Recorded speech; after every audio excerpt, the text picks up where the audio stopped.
Hello all and welcome to another video where today I'll be taking you through a financial accounting, preparing financial statements, often shortened to FAPS, mock exam. This one is mock 2 on the AAT Lifelong Learning Portal, and this is the updated version from 2025 onwards. So this video will be split into two parts, part 1 covering tasks 1 through to 3 and part 2 covering tasks 4 through to 6. Just before we make a start, if you're looking to boost your chance of passing this exam, be sure to go over to my website willboardman.co.uk and check out my group revision sessions for this unit, and there's also another FAPS mock exam available to purchase on there if you're looking for additional material.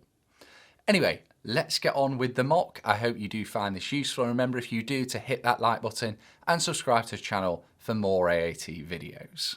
So this is practice assessment number 2. Hopefully you enjoyed practice assessment number 1 so much that you decided to swap over straight into practice assessment 2. And I'm hoping that assessment 1 will rank somewhere in between Game of Thrones and Breaking Bad on IMDb, although I have been told that I can sometimes be a little unrealistic. You know the score by now, 2.5 hours to complete 6 tasks and 120 marks on offer. So let's get into task number 1. So task number 1 is worth 28 marks and is about using Daybooks and accounting for and monitoring non-current assets. This task contains parts A to E. Part A then, identify whether the following statements are true or false for 3 marks. Statement number 1 then, an advantage of using a daybook in a manual system is that all errors will be eliminated. So although a digital system wouldn't eliminate all errors, there could still be some remaining, a manual system certainly wouldn't help eliminate errors. So that one would be false. The next one, an advantage of using a daybook in a manual system is that transactions are summarized prior to being entered in the general ledger. That one is true. So we don't have a daybook in the same sort of way within an electronic system. It would usually post them straight to the general ledger, albeit there are more controls in place. However, using a manual system, we would have the daybook as that sort of middle point before they're posted into the general ledger. So that one would be true. And then the last one purpose of the non-current asset register is to assist in physical verification of assets. Absolutely true. So by having a non-current asset register, it is a control process by the business so that they can log all the information related to non-current assets. And then if they want to, they could do a reconciliation between the non-current asset register and the physical assets. So that would be true. Part B then, complete the following statement. For a VAT registered business, the total column in the discounts allowed daybook is recorded in there. So we've got 4 options: bank, well it definitely won't go to bank, discounts allowed account, which the net amount would go to, but it's asking for the total column. Payables ledger control account, well the payables ledger control would record discounts received, so it will be your receivables ledger control account. So the discounts allowed is what we allow as a discount to our customers, and that would be related to them paying early. So it's basically us offering our customers a prompt payment discount. And obviously if they take that, that would reduce the amount that they need to pay us. So that deficit, the difference between what they owed us and what they paid, would relate to the discounts allowed. And that would need to be recorded in the receivables ledger control to show that they no longer owe us that amount of money. Okay, part C. Identify which one of the following is not a reason to obtain authorization for the purchase of high value non-current assets for 1 mark. So just be aware on this one, it's asking which of the following is not a reason to obtain authorization. So the first one, to ensure that funding is in place for the expenditure, well, we would definitely want to do that. So that would be a reason to obtain authorization. The next one, to ensure that spending is aligned to the long-term plans of the business. Again, that is something that we would want to make sure before purchasing the asset, that we'd got the funds and that it was aligned with the long-term plans, because obviously businesses change what they want to do in the future. It may be, for example, if it was a manufacturing firm that they need to buy this new machine to produce a certain item. Obviously, if the, say, ethos of the business is changing, maybe they're wanting to go more environmentally friendly. They would want to make sure that that purchase fits with the long-term plans of the business. So let's hope it's option number 3, which is to comply with accounting regulations. There is no specific accounting regulation, which means that you have to obtain authorization. It's obviously just very good practice on the business's part. So it would be the last option here. That is not a reason to obtain authorization. Okay, part D then. Complete the following statement regarding depreciation of assets. The depreciable amount of an asset is the cost of, and the options are the asset less accumulated depreciation, or the asset less its residual value. Well, the amount that is depreciated on an asset would be the cost of the asset less its residual value. So it would be our third option. So we don't want to depreciate the residual value because we're saying that that's what the asset would be worth after its useful life. So let's say the useful life of the asset was 5 years and it was worth £10,000 at the end of those 5 years. We wouldn't want to depreciate that 10,000 because we're saying it will still be worth that at the end of its useful life. So we would take the cost, minus off the residual value, and that would give us the depreciable amount of the asset. Okay, scrolling down. Nancy Jones is, I feel like Nancy appeared in assessment 1 actually as well. Nancy Jones is a sole trader. She's a regular in these assessments at this point. You are working on her accounts for the year ended the 31st of March 20x8. VAT can be ignored for this question. On the 1st of March 20x8, the business received an invoice for a TUL 2000 machine, an extract of which is shown below. And we can see that we've got an invoice extract. So on there, we've got the machine value, the delivery, and a maintenance contract. James, who works in Nancy's business, spent 15 hours installing the machine. James is paid £25 per hour. Part E, calculate the amount that should be recorded as the capital cost of the TUL 2000 machine. Show your answer to the nearest whole pound. So in terms of the amount that we would need to capitalise here, it would be the cost of the actual asset, the item itself, so the machine of 12,000, plus delivery, but we would not include the maintenance contract. So the way they describe this is that we can include any costs that bring the item to a usable condition. Now, the maintenance contract would be after the installation had happened, and it would be classified as revenue expenditure. It is an ongoing cost. It doesn't increase the value of the asset. However, what we would include is the time, or the money, should I say, spent installing the asset, because that was required in order to get the asset to a usable condition. So it would therefore be the machine of 12,000 plus delivery of £100 plus the money spent installing the machine. So we'd calculate that as 15 hours multiplied by £25 per hour, which means wages of £375 were spent installing this machine. So the amount to be capitalised should be 12,000 plus £100 for delivery plus 375 for James for installing the machine. So the total amount to be recorded would be 12,475. Okay, moving down. On the 28th of February 20x8, Nancy sold a business van, TA54 VLC, and the business received £5,000 as a bank transfer. The business has the following policies in place, and we can see that we've got 3 different policies, which we'll refer back to when we start answering the question. So Part E states complete the non-current asset register by, firstly, entering the acquisition of the TUL 2000 machine, entering the disposal of the van, and recording the depreciation entries for the year ended the 31st of March, X8. All figures should be shown to 2 decimal places, and we need to enter in dates using the following format, which is obviously on screen now.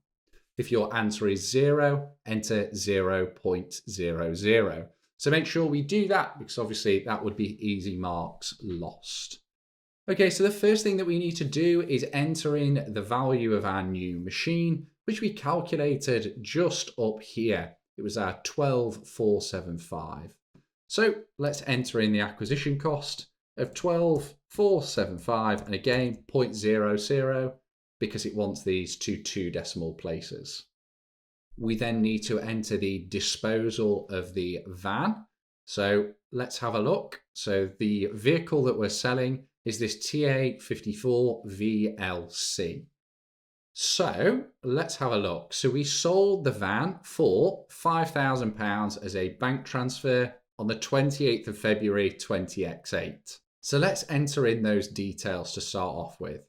So disposal proceeds were 5,000. And the disposal date was 28/02/X8. Now, in terms of the depreciation charge and carrying amounts, let's go and work those out starting from the top. We'll come back to our vehicle. So let's have a look at our policies, because we're starting out here with machinery. So machinery is to be depreciated at 20% using the straight line method with a residual value of 5%.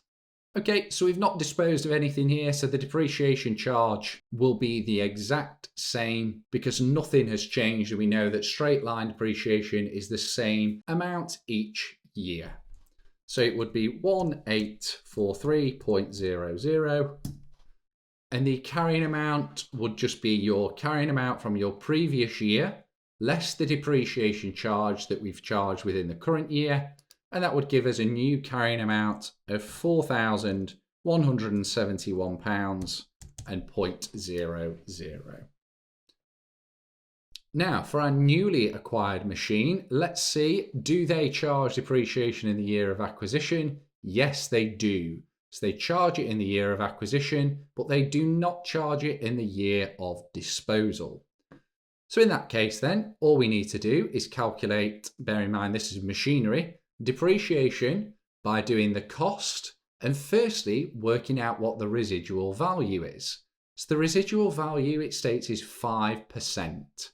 So we would therefore do 5% of our cost. So 5% of 12,475. So the residual value on our new machine is £623.75. So remember, we need to remove that in order to calculate our depreciation. So we would do 12,475 minus £623.75, which is the residual value, which gives us a depreciable amount of £11,851.25. So we can then do 20% of that figure, and that would give us a depreciation amount of £2,370.25. So let's enter that in, 2370.25. Now this is something where I see people go wrong a lot. To calculate the carrying amount, they take the depreciation charge from the depreciable amount rather than from the cost. We only take the residual value off to calculate what the depreciation is. But in terms of calculating the carrying amount, it is the cost less depreciation. You do not take into account the residual value. It's only to calculate the depreciation charge.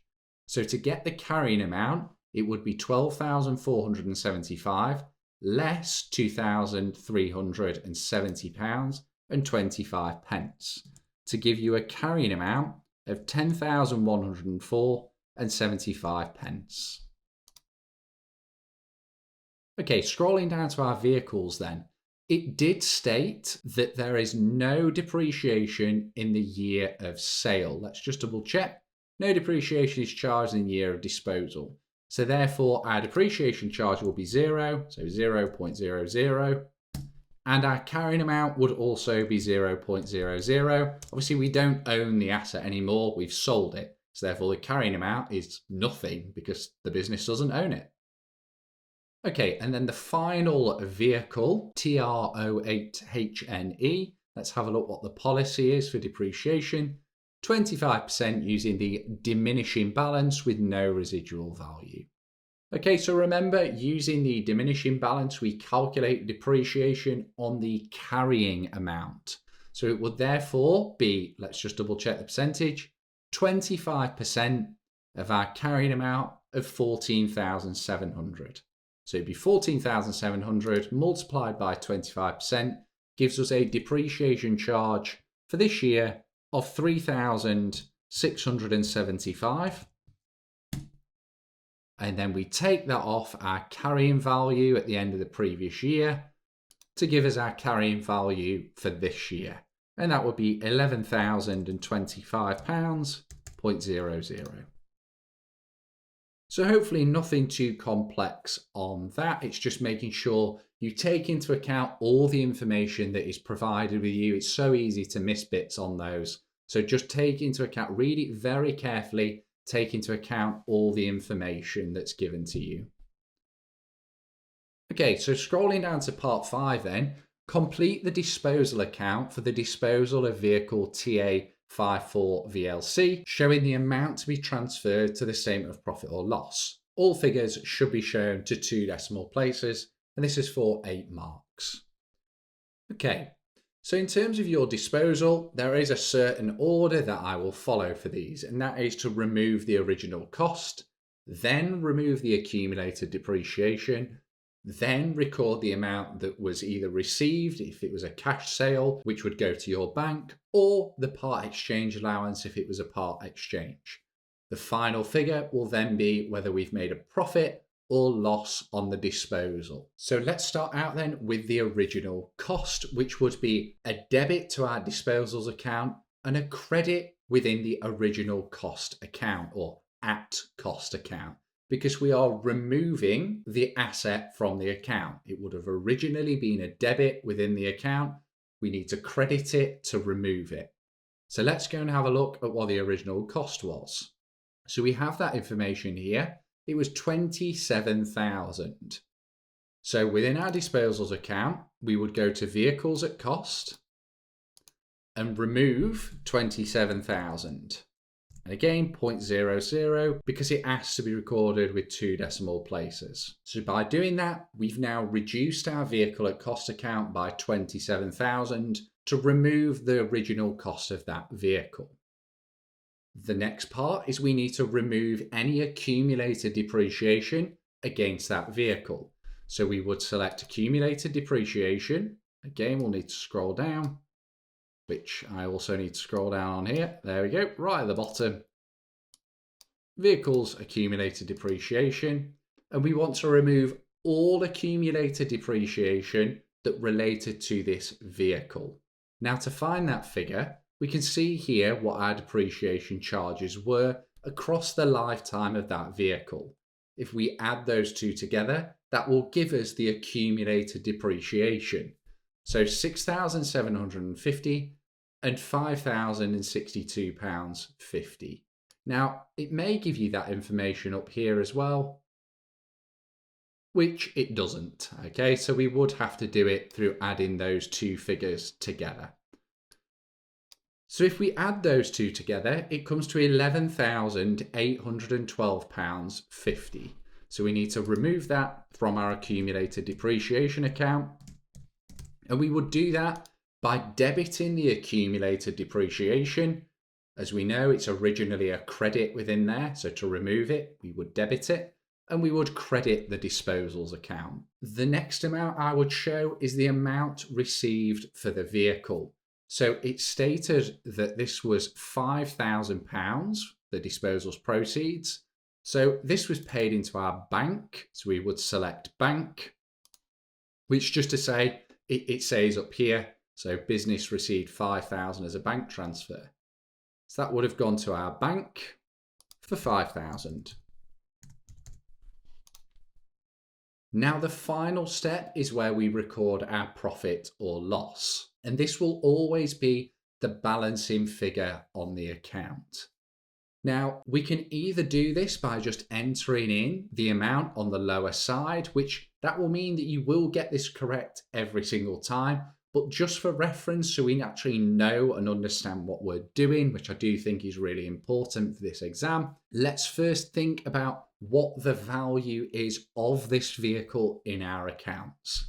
We bought it for 27,000 and we depreciated it for £11,812.50. So what we were saying is that in our accounts, and we've got this figure here, is that it was worth £15,187.50. However, we only got 5,000 for it. So it's actually quite a big loss, actually over 10,000 as we can see. So that would be recorded on the credit side of our disposals account as profit or loss, and it would go on the debit side of the profit or loss account as an expense to the business, because effectively we just didn't depreciate the vehicle enough over the time that we owned it. Okay, so that completes our disposal account. Let's now move down to the last question. Depreciation on fixtures and fittings for the year has been calculated as £4,830.70. Part 6. Complete the journal for the depreciation charge for fixtures and fittings. Show your answers to 2 decimal places. So nice and straightforward here. I'm sure most of you know how to record depreciation charges. It would be a debit to our depreciation expense and a credit within the accumulated depreciation. The depreciation charge, which is recorded in the depreciation expense, would go to the profit or loss, and the accumulated depreciation would offset against the original cost of these fixtures and fittings in the statement of financial position, and that would then show you the carrying amount, also known as the net book value, effectively what it is worth within our accounts. So all we need to do, select depreciation expense, and fixtures and fittings accumulated depreciation, debit the depreciation expense, and credit the fixtures and fittings accumulated depreciation.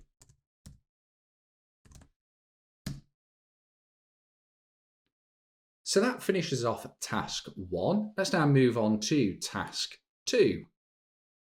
So then task 2 is worth 14 marks, and this task is about recording period end adjustments. This task contains parts A to C. AJ is processing prepayments for a client. His manager tells him that there is not time to finish this work and therefore no adjustments should be made for prepayments. Part A then, identify which one of the following is a potential consequence of complying with the manager's request. So the first option then, the accounts will give a true and fair view of the state of the organisation. Obviously we know that that is not true because it hasn't taken into account all of the prepayments. So straight away we can discount that option. So then the next one says profit will be understated. Now we are having to make a bit of an assumption here, which I don't really like. But I'm assuming here when it states prepayments, it is referring to a prepayment of an expense, although we don't actually know because it doesn't tell us. And I would hope to think that this is updated relatively soon, but from the information available, I would assume that it is a prepayment of an expense rather than prepaid income. So let's think about what a prepayment of an expense would mean. So a prepayment of an expense would mean that we need to move part of the expense value and put it into the next financial period. So if we haven't done that, it means that our expenses would be too high because we've got expenses in there that actually relate to the following period that we've just left in the current period. Now, with that in mind, expenses, as I said, will be too high. Therefore, it will cause profit to be understated because think about how profits are calculated, income less expenses. If your expenses are too high or higher than they should be, that will mean that your profit is too low, so it's understated.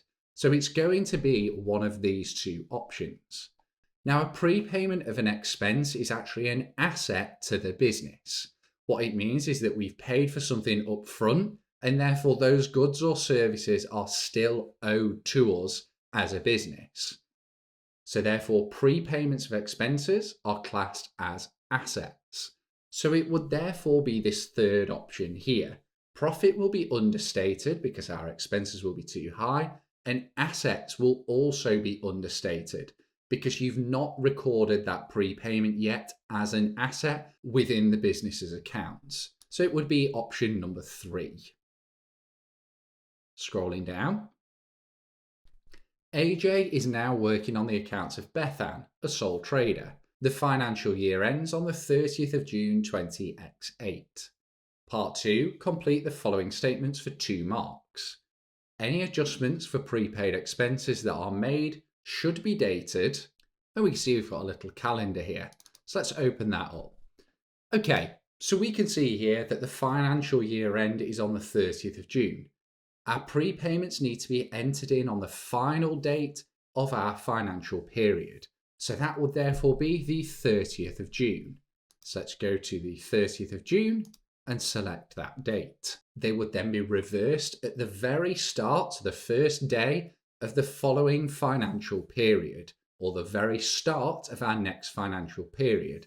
So that would be the 1st of July 20x8. So in your calendar, select the 1st of July. So they'd be recorded on the final day of the financial period and then be reversed on the first day of the new period.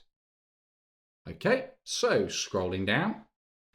AJ received an email from another client which included the following concerning their customer, JS Limited. The invoice we sent to JS Limited is due to be received at the start of the next financial year. But I have been advised the client is in financial difficulty and might not be able to pay. Part 3, identify the action that AJ should take. So we've got 3 options. Do nothing until the next year. So we're definitely not going to do nothing because that wouldn't be the prudent thing to do. So we've got 2 other options. We can either set up a specific allowance for doubtful receivables, which is going to be the correct option, as that's what we should do in this scenario.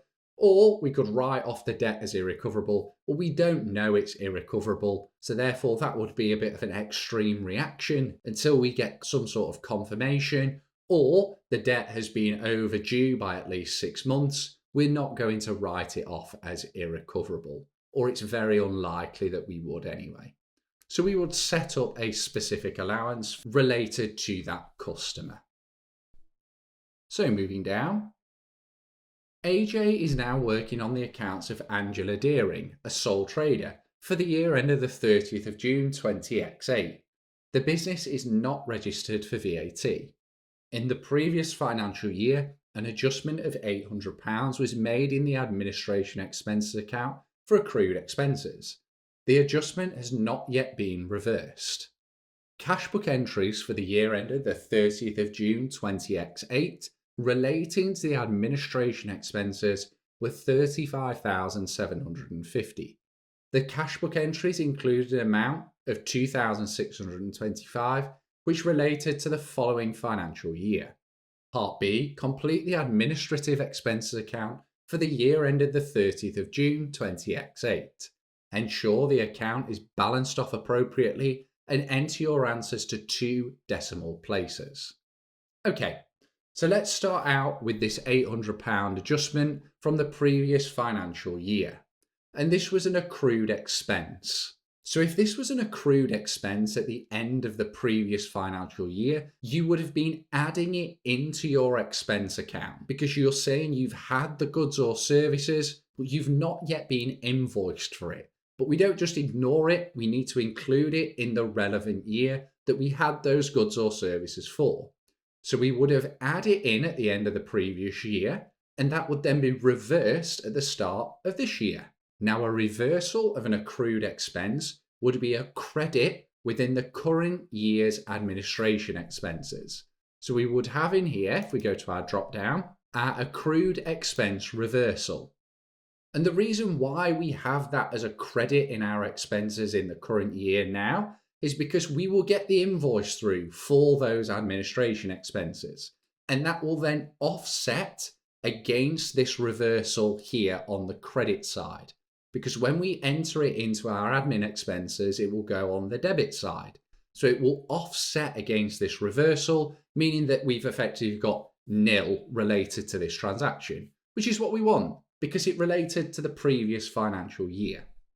So in here, we'd have £800. Now, the next thing that I would do is take care of this cash book entry for £35,750. So this is what's been paid out in relation to administration expenses for the year. So all we would do, bear in mind admin expenses, obviously an expense. I would select cash book and then enter in £35,750 to show what had been paid out throughout the year relating to admin expenses. We then need to take into account this accrual, this 2,625, which related to the next financial year. So therefore, if it relates to the next financial year, we need to remove it from our expenses in the current year. So to remove it, we would credit the admin expenses, lowering them down in the current year, and obviously that would then be entered in through a reversal in the next financial year. So in our admin expenses, we want to credit this with prepaid expenses of 2,625. And as I said, that will then be reversed in the next financial period on the 1st of July, because our year end is the 30th of June. So we take it out on the 30th of June and it would come back in again at the 1st of the next period. It's what we were speaking about earlier on up here when we were looking at part 2. Now, the final transaction we need to record here is the amount to be transferred to the profit or loss, as this is an expense account. So to do that, we would need to credit the balance on the account, bringing the account down to 0, and then we would debit the profit or loss as an expense with admin expenses. So to calculate the amount that needs to be transferred to the profit or loss, it would be the balancing figure on the account. So the difference between the debit side and the credit side. So we need to do 35,750 less 3,425, and that will give us a balancing amount to be transferred to the statement of profit or loss of £32,325, and that would be to your profit or loss. Fantastic. Scrolling down then. AJ is now working on the accounts for Viv, a sole trader who runs a sweet shop. Alongside the sweets, she sells hand-decorated sweet jars. It is her policy to sell any sweets which she does not consider perfect at 50% of their normal selling price. One of her products is AR sweets. AR sweets usually sell for £2.50 per packet of sweets, and they cost £1.75 per packet.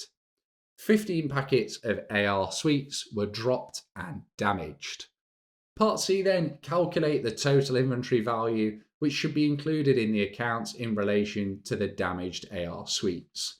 Show your answer to 2 decimal places.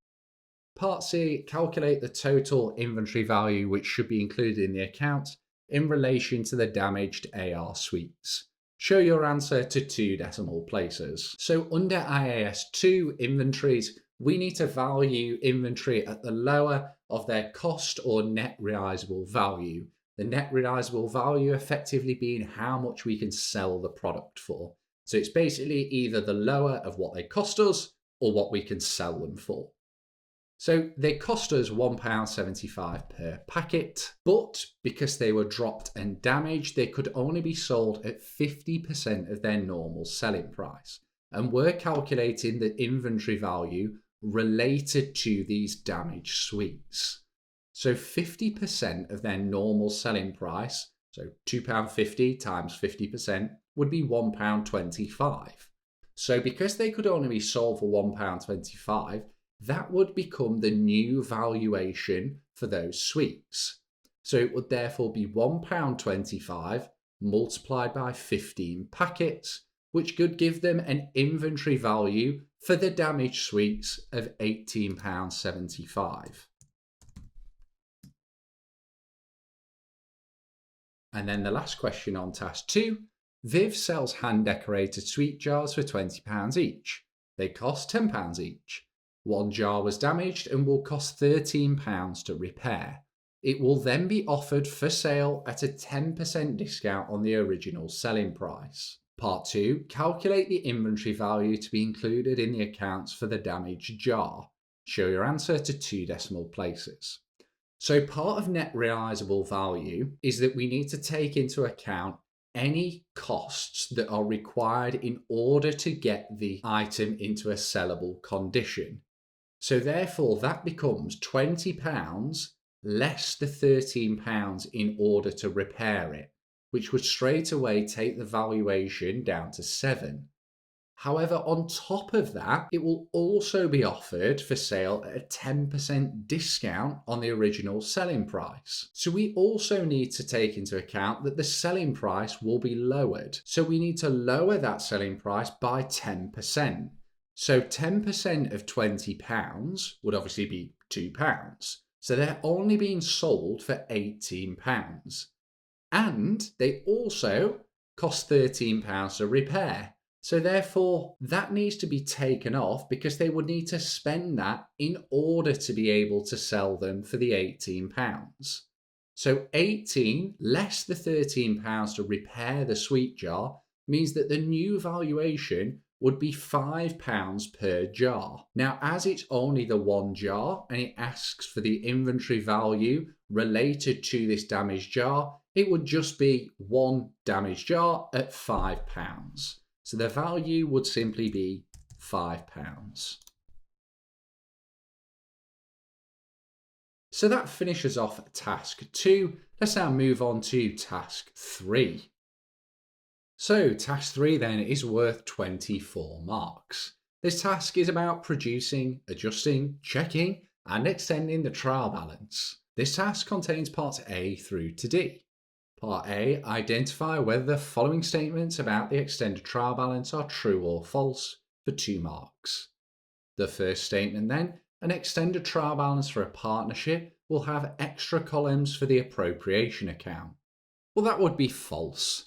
So within the extended trial balance, although it does include the partner's current and capital accounts, it doesn't have extra columns for the appropriation account. It would still have the same amount of columns. You would have just added in rows to take into consideration the fact you would have the partner's current and capital accounts. But it's the same number of columns. It's just your accounts, debits or credits, adjustments, P&L, statement of financial position. And then the next statement, a capital account may appear on a sole trader extended trial balance, but will never appear on a partnership trial balance. Well, that is absolutely false because they do appear on a partnership trial balance, but for each partner rather than obviously a sole trader where you'll just have the one capital account. So moving on to part 2, identify whether correcting each of the following errors will include an entry into the suspense account. So the first one, a payment for motoring expenses was debited incorrectly to the motor vehicles account. All other entries were made correctly. So that would not include a suspense account. The reason being, this type of error we would classify as an error of principle. It's gone to the wrong type of account. Both should be debit entries, whether it was going into the motor expenses or the motor vehicles account. It's just gone to the wrong type of account. So therefore, a suspense account wouldn't have been created. A suspense account is only going to be created when your debit and credit entries do not match. So the next one, the VAT column in the purchaser's daybook was undercast. The other columns were totaled correctly. Now this one would create a suspense account. You see, because your columns don't match up, your debits and credits when they're then entered into the accounts, again, will not match up because the VAT entry, with this being purchases, therefore being a debit entry to the VAT account, would be too low because it's undercast. but the other entries would be correct. Therefore, your debits and credits are not going to add up. In this case, your debits will be too low in comparison to your credits. So what the system would do is it would create a suspense account to ensure that our account's balanced. Fantastic. Right then, moving down. Jacob runs JS Supplies, which is not VAT registered. Part 3. Identify the effect on the elements of the accounting equation for the following transactions. An entry should be made in all boxes. So the first one, JS Supplies borrowed money and paid it into the bank. So the effect of this is that it would increase our assets because our bank balance is increasing. But we've also borrowed that money and would therefore owe it back. So it would increase our assets because the bank value is going up, but then it would also increase our liabilities because we need to show that we owe that money that we've borrowed.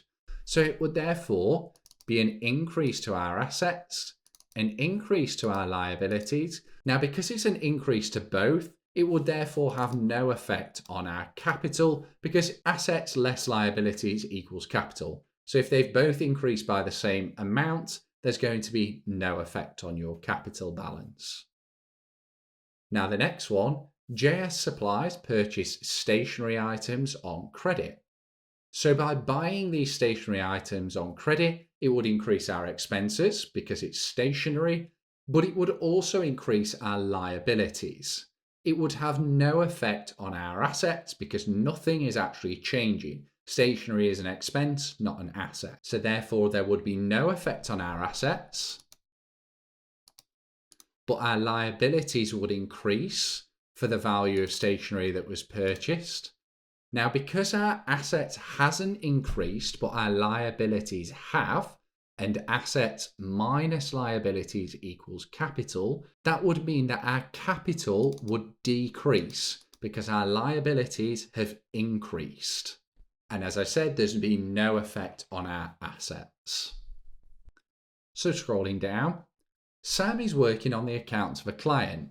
He is reconciling the balance on the payables ledger control to the sum of the balances on the individual accounts within the payables ledger.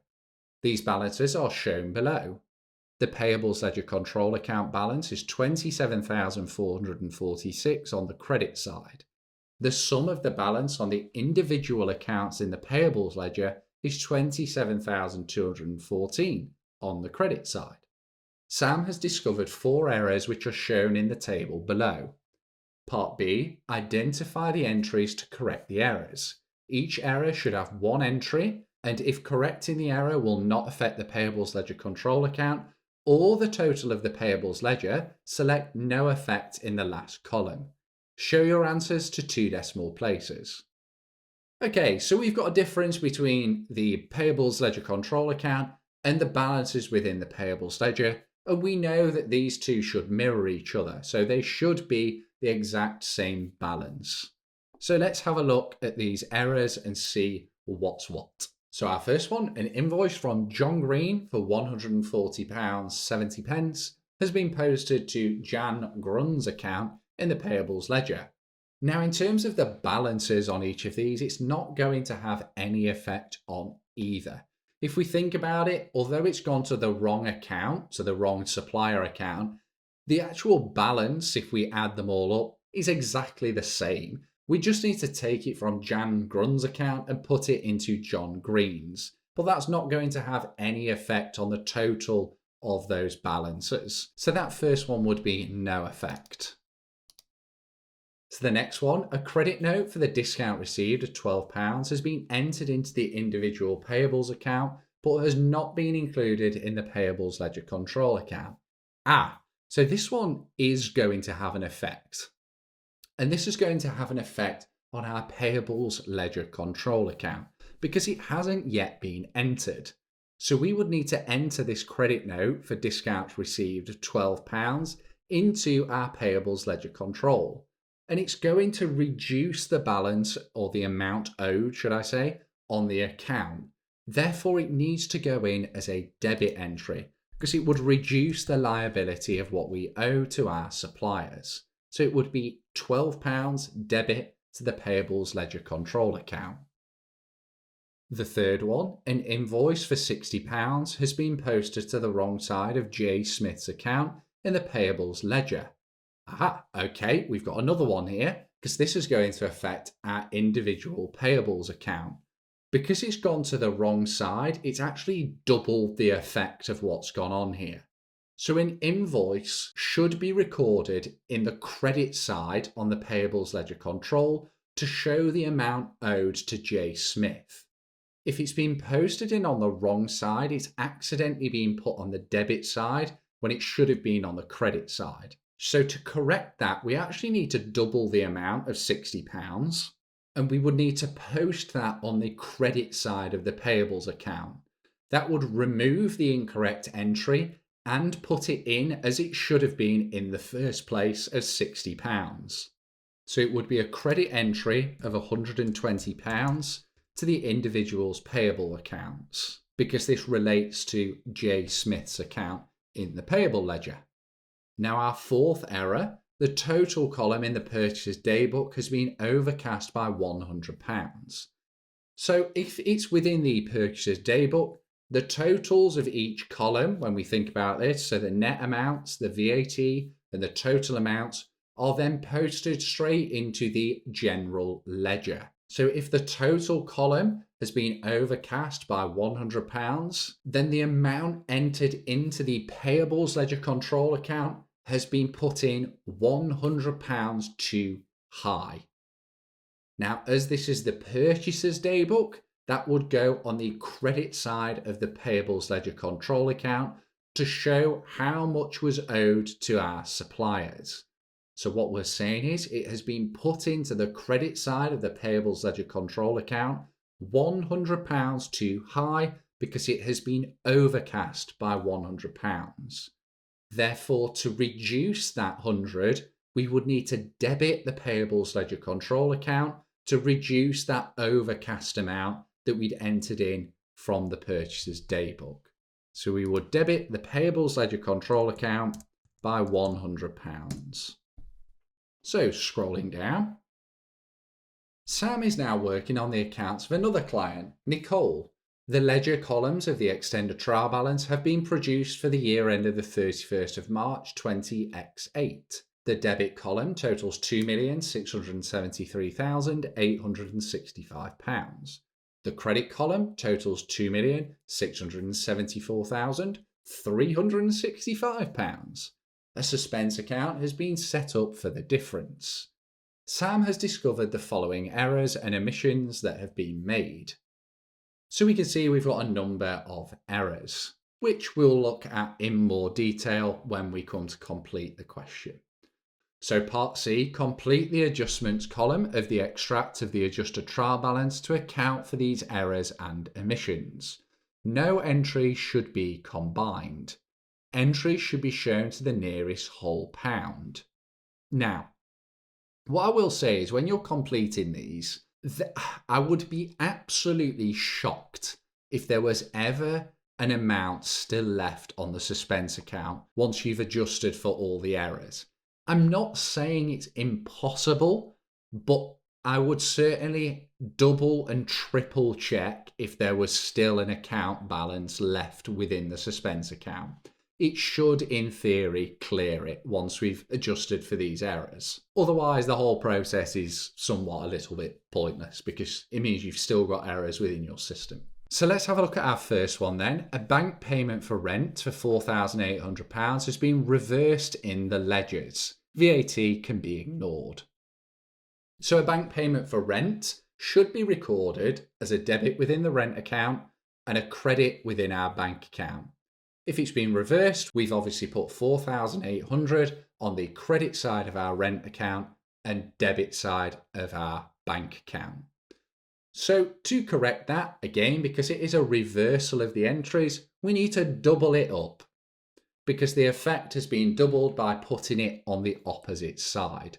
So 4,800 doubled up would be 9,600.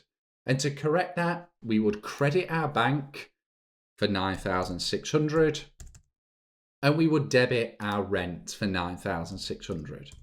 And by doing that, we would have removed the incorrect entry and put the entry in as it should have been in the first place. So that's the top one fixed. Let's have a look at the next one. The total column in the sales daybook has been overcast by £1,000. All of the calculations in the sales daybook were correct. So because we've only got one incorrect entry here, this is going to create a balance in our suspense account of £1,000. So the total column in the sales daybook would be entered into the trade receivables or receivables ledger control account. And because it's been overcast, that means that we've entered it in £1,000 too high. Now, our receivables ledger control account shows the amounts owed from customers. So therefore, it is an asset to the business. Therefore, it is increased with a debit and decreased with a credit. So if we've entered this in £1,000 too high, to reduce the balance on the receivables ledger control, we're going to need to credit it by £1,000 to lower the balance back down. So we would credit our receivables ledger control and then debit our suspense account. So obviously we haven't cleared our suspense yet, so I would suspect there is still an error within the system that will affect the suspense account. So our third entry, the business owner took £1,500 out of the bank as drawings. This was recorded correctly in the cash book but omitted from the drawings account. And there we go, there's our other entry which is going to affect our suspense account because we've only recorded half a transaction. So we've completely missed out the drawings entry in the drawings account. Now to record drawings, we would debit the drawings account and we would credit the bank account. So we've recorded this correctly in the bank, in the cash book, but not in the drawings. So we've missed out our debit entry. Therefore, to correct this, we would need to enter in £1,500 into our drawings and then £1,500 into our suspense on the credit side. And we can see by entering that in, we've now cleared the suspense account. We started with a debit balance of 500. We've debited that by a further £1,000, which would take us up to 1,500 on the debit side. We've then credited it for 1,500, which means that the balance on the suspense is now nil. Now, the very last entry we have here is the closing inventory of £8,428. So to record this, we need to record it in two places. The statement of financial position as an asset, which would therefore be a debit entry, and as a reduction to our cost of sales within the profit or loss, which is therefore a credit entry. I've said this before, but if we haven't yet sold that inventory, then how can we class it as a cost of sale? Because we still have the inventory. We haven't sold it. So therefore it is taken off our cost of sales figure, which is why it's a credit within the profit or loss. So debit within the statement of financial position, 8,428, and a credit within our profit or loss, again for the same value. So that completes part C. Let's now scroll down then to part D. You have now been asked to complete the trial balance as at the 31st of March 20x9. You are given the following information, and you can see that we've got a number of different balances and adjustments that need to be made.